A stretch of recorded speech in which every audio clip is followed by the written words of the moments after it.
Está clínicamente por daños en la encía, ¿verdad? Daños, sangrado, por cepillado, por ejemplo, y también problemas, por ejemplo, a nivel de las uñas, en la piel, porque recuerden lo que les dije antes, el ácido ascórbico es un cofactor en su forma de ascorbato para la síntesis del colágeno. Y resulta ser que el colágeno es el principal componente proteico de las encías, el principal componente de los dientes proteico y el principal componente proteico de la matriz extracelular de los queratinocitos. Y entonces, obviamente, al haber deficiencia de ácido ascórbico, pues va a haber daño a nivel de sus tejidos. El escorbuto fue una enfermedad que se describió en los años 1590, 1620, por los navideros que venían del continente europeo a colonizar las tierras americanas. Esas personas, ¿verdad?, se embarcaban en esos viajes de 2-3 meses. Al inicio del viaje traían naranjas, porque no sé si saben, pero los cítricos son de origen europeo. Digamos, la familia de los cítricos son de origen nativos europeos. Y entonces ellos traían sus naranjas y comían en los primeros días de viaje, pero ya después de unos días la naranja se pudre y ya no había fuente de ácido ascórbico. Entonces los navegueros llegaban al continente americano con escorbuto. Alguien pensó que podría ser la falta de consumo de naranjas y entonces se dieron cuenta de que algo en las naranjas tenía relación con este asunto, ¿verdad? Pero fue hasta años de los 1800 algo que se describió bioquímicamente la relación, ¿verdad?, entre deficiencia de vitamina C y escorbuto. La principal pregunta que siempre me hacen cuando yo hablo de la vitamina C es si realmente tiene o no tiene un rol en la respuesta inmunológica. Y la respuesta es no, ¿verdad? No existe evidencia suficiente, basada en evidencia sólida a nivel de humanos, que la utilización continua de vitamina C en su forma de preparado, en su forma farmacológica, disminuye la incidencia ni la duración ni los efectos de los resfriados. Lo único que sí se ha descrito levemente es que favorece la liberación de ciertas células inmunológicas en modelos animales, pero de ahí a que tenga un efecto directo sobre la intensidad de un resfriado, o peor aún, prevenir los resfriados, no hay evidencia que apoye esa postura, así que es un mito. Entonces ya puedo dejar de tomar un litro de naranja cuando estoy enfermo. Por favor. Bueno, aunque el beneficio antioxidante, pues sí lo tiene, sí, el beneficio antioxidante no lo estoy refutando. Lo único que estoy refutando es el hecho de la respuesta inmunológica que se le ha intentado asignar a esa enfermedad, a esa vitamina. Incluso algunos han dicho que posiblemente el efecto benéfico para la salud está en su actividad antioxidante, porque durante una enfermedad hay actividad oxidativa. Pero vamos a ver, no se ha podido demostrar que alguien que consuma más o menos vitamina C tiene más o menos resfriado o resfriados más o menos intensos. Así que puede seguir tomando su jugo, pero no lo piense en términos de resfriado, sino en términos de actividad antioxidante. Pero ya que se va a tomar un jugo, mejor se toma un jugo de mora, que tiene mucho más carga antioxidante que un jugo de naranja. Sí. ¿Cómo se llama? Se me olvidó el nombre. Esto, ¿no? ¿Cómo se llama? Cistitis. También que dicen que, digamos, bueno, yo eso lo dicen siempre, que cuando uno tiene eso, que es muy bueno estar tomando limón y eso, ¿es cierto? No. Poco. También es mentira. Tantos que me he tomado. Calientes que hacen. ¿Y sí? ¿Verdad? Hasta hace unos años, las mujeres no podían votar en el país. Hasta hace unos años, ¿verdad? La gente creía que la tierra era plana, ¿verdad? Bueno, para eso ustedes están en un proceso de aprendizaje, para no reproducir los errores conceptuales Yo me que les imagino. acaban de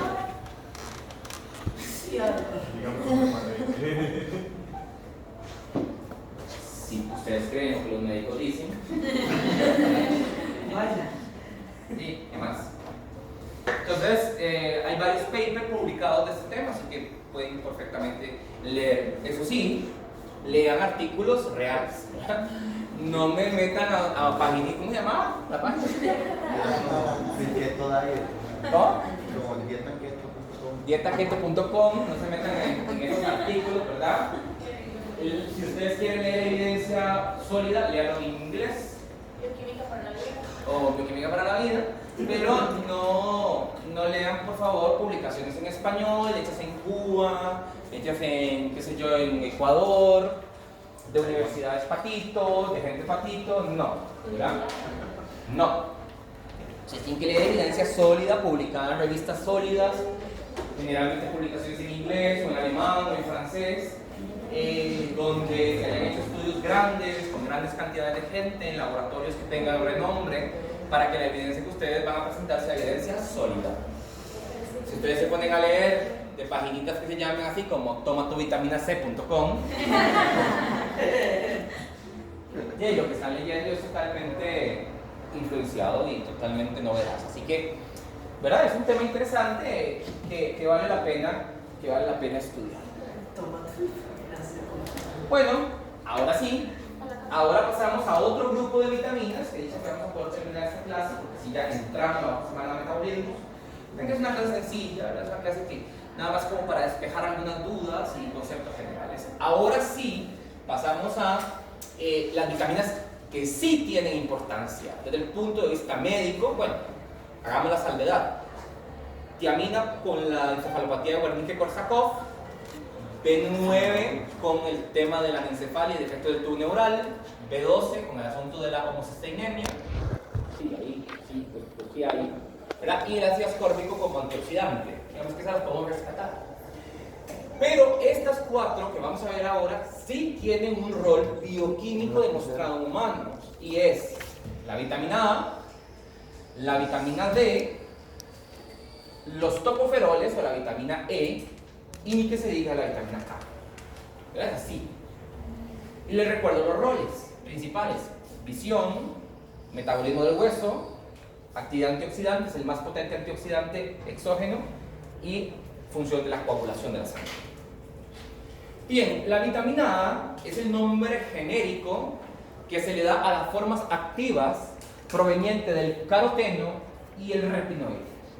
Entonces nosotros podemos obtener vitamina A de los retinoides y los carotenoides. Los retinoides los vamos a encontrar en productos de origen animal, los carotenoides los vamos a obtener en productos de origen vegetal.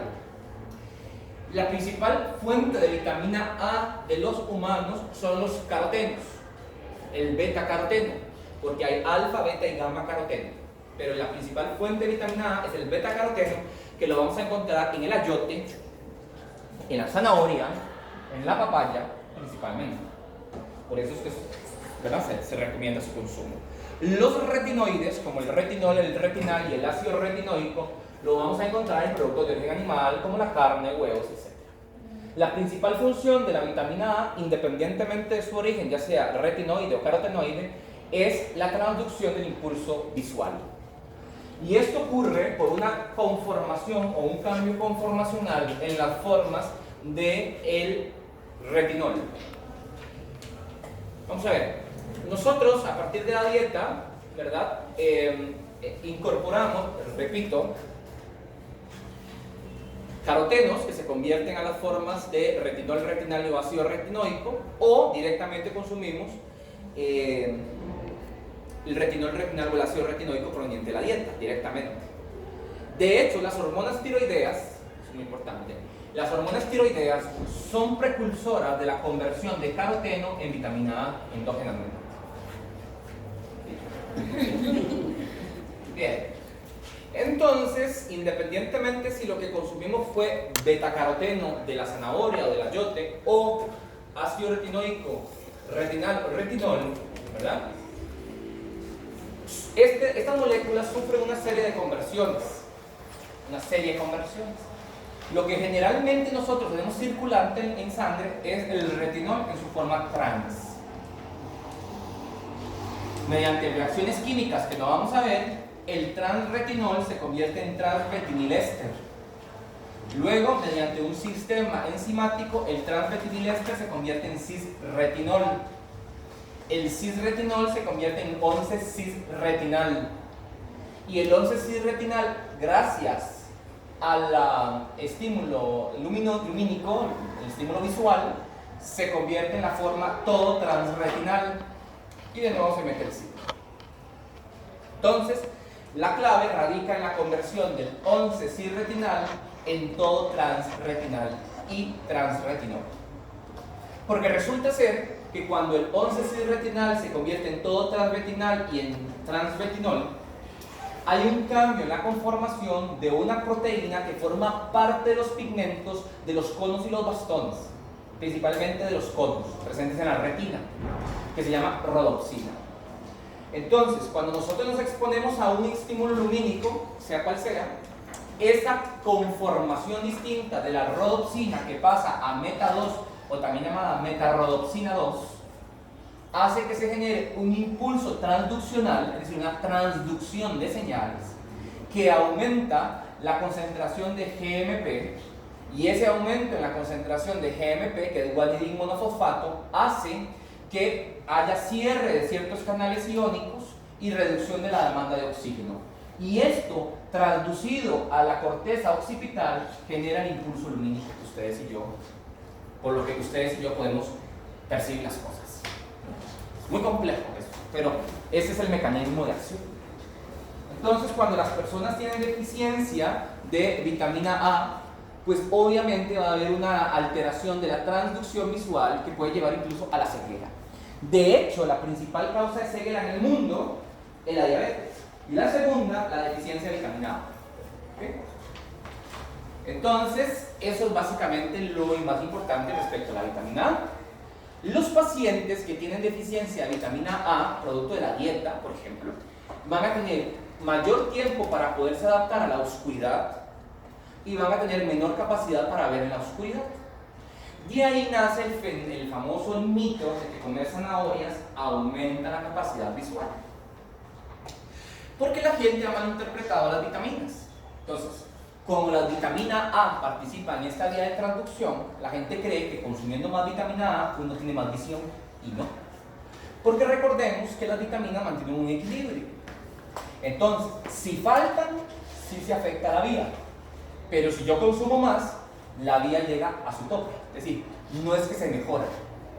No es que yo comiendo zanahoria todos los días voy a ver mejor.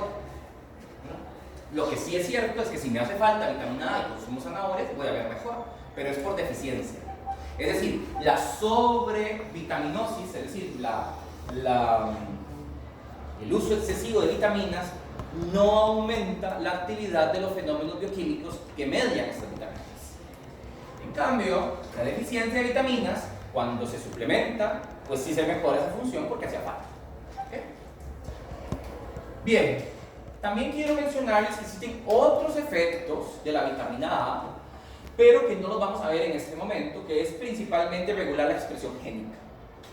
¿Verdad? Entonces vean que la vitamina A también tiene un efecto nuclear, es decir, también digámosle que es un ligando, como lo vimos antes. De hecho, no sé si recuerdan, en la última diapositiva, cuando yo les hablaba de los receptores nucleares, yo les dije que la parejita de la mayoría de los receptores nucleares era el receptor de retinoides, ¿se acuerdan? La clase anterior, que decía RXR.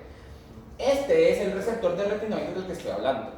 La mayoría de ligandos que actúan a nivel nuclear ocupan como pareja al receptor de retinoides, obviamente unido a el retinol, retinal o el ácido retinoico. Pero eso tiene que ver más bien con la expresión de genes, que no lo vamos a ver en este momento. Y por eso es que la vitamina A también se ha asociado con procesos de crecimiento celular. Bueno, como les acabo de mencionar, la deficiencia de vitamina A se caracteriza clínicamente con ceguera nocturna y con úlceras corneales, es decir, problemas oftalmológicos. Y su exceso se ha asociado a algunos defectos, por ejemplo, como crecimiento del hígado. También se ha asociado, por ejemplo, a problemas óseos, por lo que les decía antes de la diferenciación de tejidos, e incluso con trastornos neurológicos. Pero es muy poco común la toxicidad por vitamina A. Ahora sí, pasamos a la vitamina D, el calcitriol. La vitamina D es una vitamina muy compleja de entender, porque es una vitamina que deriva del colesterol. Se produce endógenamente, aunque también podemos tomar vitamina D de la dieta, principalmente de pescados grasosos o de jugos, o por ejemplo leche fortificada con vitamina D. la función más importante del calcitriol, sin lugar a dudas, es la homeostasis del calcio. De hecho, la vitamina D es la segunda hormona más importante en el metabolismo del calcio, solamente superada por la hormona paratiroidea, perdón. Entonces van PTH, calcitriol y calcitonina. ¿Ok? Bien. ¿Es una vitamina? Realmente no, realmente es una hormona, pero se le sigue llamando vitamina D. Bueno, ¿cómo se produce la vitamina D? Bueno, la vitamina D puede ser obtenida a partir de dos mecanismos, el endógeno y la dieta. El más importante es el endógeno. Entonces, el endógeno ocurre porque nosotros en la piel tenemos el precursor, que es el 7-dehidrocolesterol. El 7-dehidrocolesterol, por la acción de la radiación ultravioleta, la radiación del sol, se convierte en provitamina D3. Por actividad del calor, también emanado del sol, la provitamina D3 se convierte en previtamina D3. Y luego, por una actividad propiamente metabólica enzimática, la previtamina D3 se convierte en vitamina D3.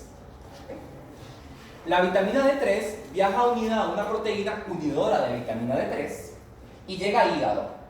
Y en el hígado se hidroxila la posición 25 y forma lo que conocemos con el nombre de 25-hidroxicolecalciferol. Se vuelve a unir a una proteína transportadora de vitamina D y llega al riñón.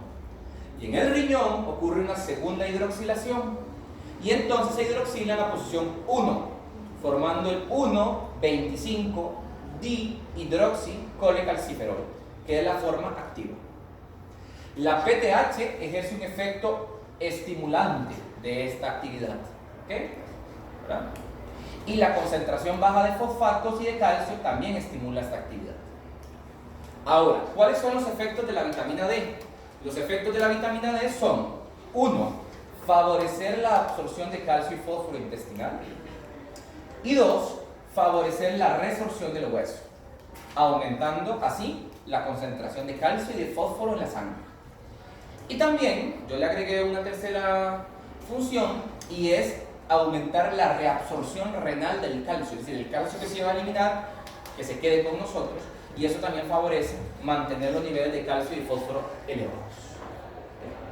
Por lo tanto, la función de la vitamina D es hipercalcemiante, eso significa subir los niveles de calcio en sangre, e hiperfosfatemiante, es decir, aumentar los niveles de fosfato en sangre. Eso es opuesto a lo que hace la PTH, porque la PTH es hipercalcemiante, hipofosfatemiante, ¿verdad? Y eso ustedes me imagino que lo han visto en fisiología, pero bueno, lo volvemos a repasar. Bien, este es el mismo mecanismo, como les decía antes. Hay dos fuentes de vitamina D, el mecanismo que ya expliqué, a través de la conversión del 7-dehidrocolesterol. Y también tenemos la dieta, porque nosotros en la dieta podemos consumir vitamina D3, que es el colecalciferol, o incluso podemos consumir D2, que es ergocalciferol, ¿verdad? Son fuentes dietéticas. Bien, como les acabo de mencionar, el principal efecto de la vitamina D es regular el metabolismo del hueso, pero también tiene una función a nivel inmunológico, aumentando la diferenciación de células principalmente linfocíticas, y también se cree que tiene un efecto supresor sobre la proliferación de células tumorales. Así que ejerce un efecto protector en temas de pacientes oncológicos. Aquí tenemos nuevamente el diagrama. Tenemos el 7-dehidrocolesterol, la radiación ultravioleta y el calor, la conversión a vitamina D3, la unión de la vitamina D3 a la proteína unidora vitamina D3, el paso por el hígado, la formación de la forma 25-hidroxicolecalciferol, paso por el riñón, la formación de la 1,25-dihidroxicolecalciferol y el efecto sistémico. Sobre el hueso, resorción ósea, es decir, actividad osteoclástica. Sobre el riñón, favorecer la reabsorción renal del calcio. Y sobre el intestino, favorecer la absorción tanto de calcio como fósforo. Y eso, como les dije, genera un efecto sistémico que es aumento de la concentración del calcio, aumento de la concentración del fósforo. Y como les mencioné antes, la PTH, que es la hormona paratiroidea, ejerce un efecto estimulante de este mecanismo, mientras que los niveles altos de calcio y de fósforo disminuyen la actividad de la vitamina D. Obviamente hay un retrocontrol negativo. ¿Okay? Bueno, la deficiencia de vitamina D se asocia a raquitismo, es decir, problemas en la formación del hueso.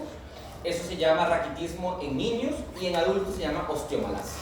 Muy poco común en nuestro país, por cierto, ¿verdad? Son fotos anecdóticas porque ahora hay muchos alimentos fortificados con vitamina D, ¿verdad? No solamente la producción endógena, sino también la fortificación.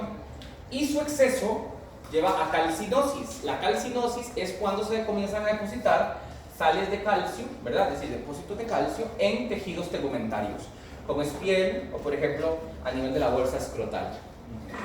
Pero es poco común. ¿Sí? Una pregunta, ¿las personas que tienen como esas curvaturas en las piernas es por la deficiencia o alguna otra anomalía? No, esto se llama genovalgo. Genovalgo, sí, se llama genovaro. No, el genovaro no es por deficiencia de vitamina D. El genovaro es por defectos meniscales. En Costa Rica uno no ve pacientes con osteomalacia, muy poco común. Esto se ve en personas que tienen pues, carencias nutricionales severas. Vean ustedes el fenotipo del niño, ¿verdad? Un niño con parasitosis, un niño que pues, parece ser parasitosis porque tiene pues, una distensión abdominal importante. Y esto se ve en pacientes que tienen también deficiencias nutricionales y poca exposición a la luz. Pero no, el genovaro ese que vos has visto de gente que camina así, eso es producto de un defecto ortopédico, nada tiene que ver con la vitamina D, o por lo menos en la mayoría de casos. Bien, pasamos con la vitamina E. La vitamina E son dos tipos de moléculas, se llaman tocoferoles o tocotrienoles, son las dos formas que las vamos a tener. Provienen de aceites vegetales, como por ejemplo el aceite de oliva, el aceite de girasol y el aceite de cárcamo. Son las principales fuentes de tocoferoles. La forma más activa y biológicamente importante es la D-alfa-tocoferol, proveniente del aceite de oliva, y su función es básicamente ser un antioxidante. Es el más importante antioxidante liposoluble que tenemos nosotros los humanos. Bueno, tenemos no porque lo ocupamos de la dieta, por eso la importancia muy grande de consumir alguna cantidad de aceite de oliva diariamente.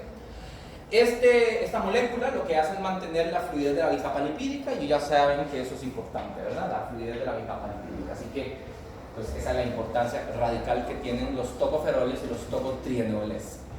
La deficiencia en humanos pues no se ha descrito, aunque hay algunos modelos animales que hablan de, por ejemplo, infertilidad en animales con supresión de dietas de tocoferoles y tocotrienoles. Pero en humanos por lo menos no tiene deficiencia descrita.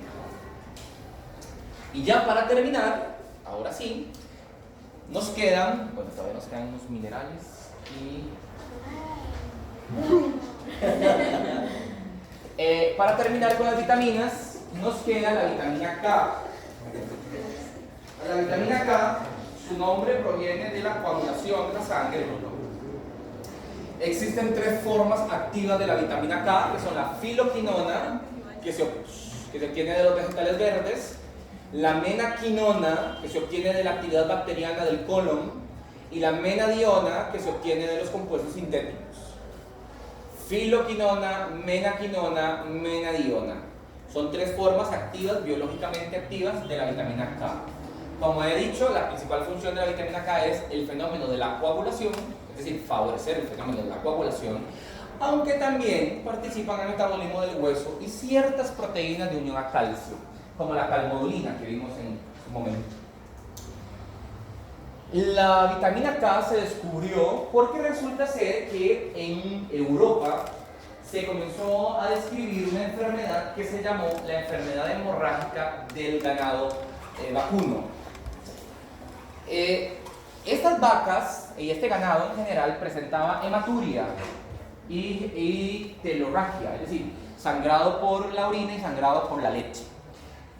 Y no se sabía ciencia cierta por qué, es decir, por qué ocurría ese trastorno hemorrágico en este ganado.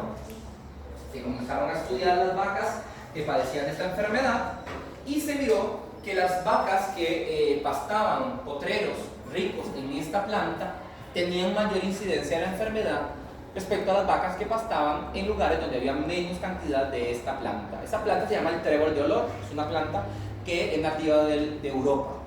No la encontramos nosotros aquí en América. Resulta ser que el compuesto que posee este trébol de olor se llama dicumarol. El dicumarol bloquea la actividad de la vitamina K.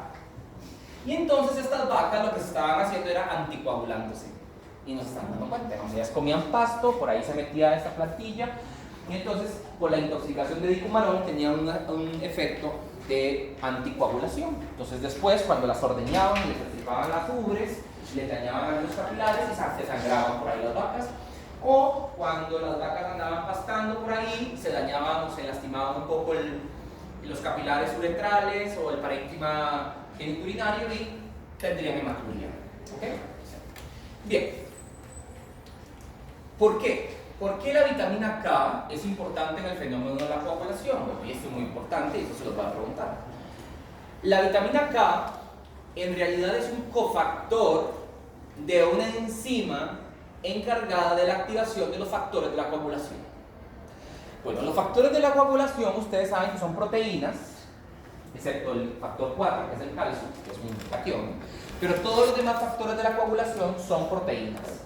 Y existen 4 factores de la coagulación que su activación depende de la presencia de vitamina K, que son el factor 10, el factor 9, el factor 7 y el factor 2.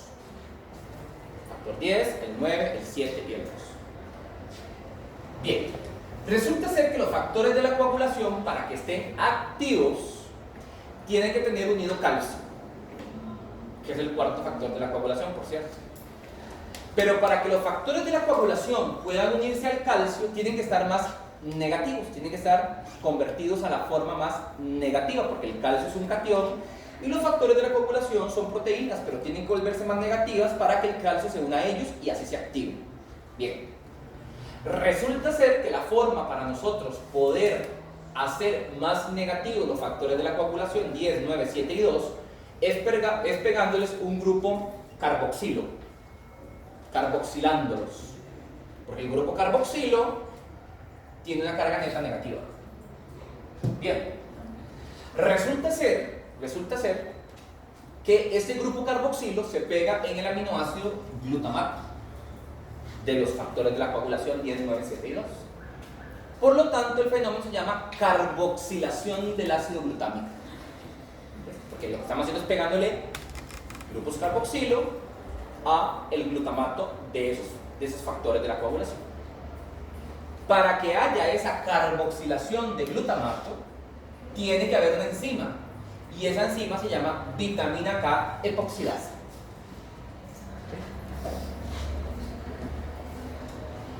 Entonces, ¿verdad?